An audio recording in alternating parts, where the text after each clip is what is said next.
Welcome to CrushTheStreet.com's weekly market wrap-up. Let's jump right into our top story of the week.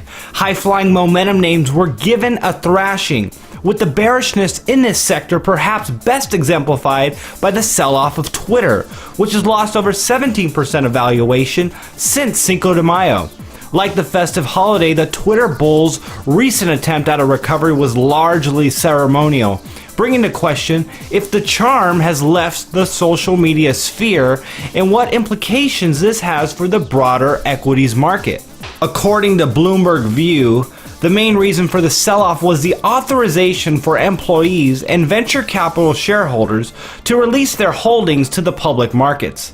Since the stampede occurred in the absence of any meaningful news, this suggests that the insiders are either fearful for Twitter's ability to compete, or that they have concerns regarding its specific industry. One of the troubling aspects of Twitter's market performance is that it mirrors the broader indices. Since the launch of their IPO, the overall participation rate for Twitter stock has steadily declined, only breaking new ground in the recent sell-off. Similarly, volume levels in the benchmark S&P 500 have been trending negatively since the market crash of 2008, and such bearishness is further evident this year, with large volume spikes only occurring under volatile sessions.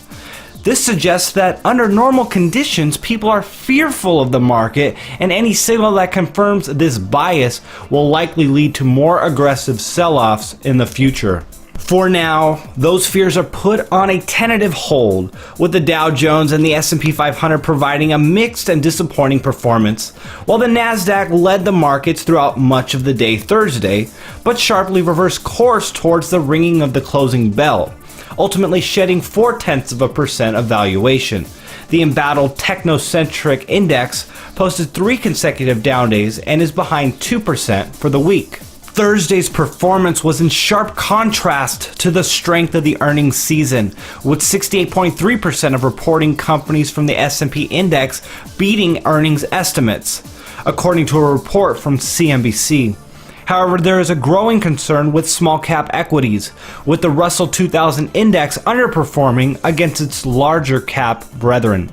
Despite the signs of a decline in confidence in the equities, money did not pour into safe haven assets this week as gold struggled to maintain its footing, closing down at $12.90 per troy ounce. Meanwhile, silver absorbed a sizable 1.3% drop midweek, eventually settling at $19.23. But the surprise laggard was palladium, which suffered a loss of more than 2.5% on Wednesday as the Ukrainian crisis fell off the mainstream's radar. On the digital front, Bitcoin's performance was muted this week, with the cryptocurrency closing just below the 450 mark. And that'll do it for this week's edition. Thanks for watching, and we'll see you next week.